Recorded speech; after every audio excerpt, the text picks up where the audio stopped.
Hello students, मैं Jitesh sir. आज हम बात करेंगे घड़ी में प्रतिबिंब के लिए समय कैसे ज्ञात करते हैं। जैसा कि हम जानते हैं स्टूडेंट्स, प्रतिबिंब दो प्रकार से बनता है।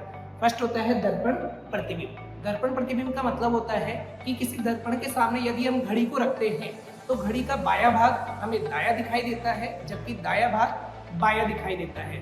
अगर ऐसी कंडीशन के क्वेश्चन हमें दिए जाए तो हमें क्या करना है, दिए गए समय को 2360 में से माइनस करना है।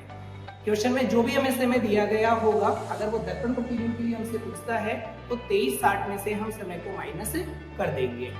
सेकंड हम बात करते हैं जल प्रतिबिंब के बारे में। जल प्रतिबिंब से मतलब होता है कि घड़ी को यदि हम दर्पण के सामने उल्टा रख दें, उल्टे का मतलब होता है ऊपरी हिस्सा नीचे दिखाई देगा, नीचे का हिस्सा ऊपर दिखाई देगा। ऐसे क्वेश्चन के लिए हम दिए गए समय को 1790 में से माइनस करते हैं।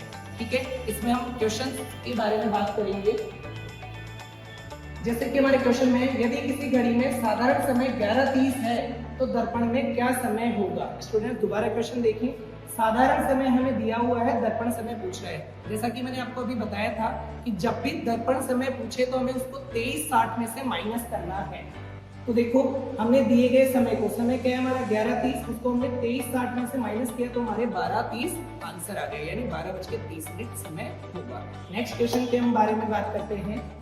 यदि किसी घड़ी में साधारण समय 4:45 हो तो जल में क्या दिखाई देगा। स्टूडेंट्स, मैंने आपको भी बताया था कि जब भी जल के लिए समय पूछे तो हमें 1790 में से दिए गए समय को माइनस करना है।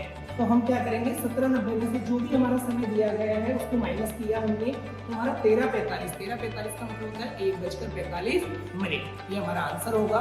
इसी पर ही आपको दो क्वेश्चन दिए जा रहे हैं स्क्रीन पर। आप इन दोनों क्वेश्चन को सॉल्व कीजिए और कमेंट बॉक्स में आंसर बताइए। Thank you.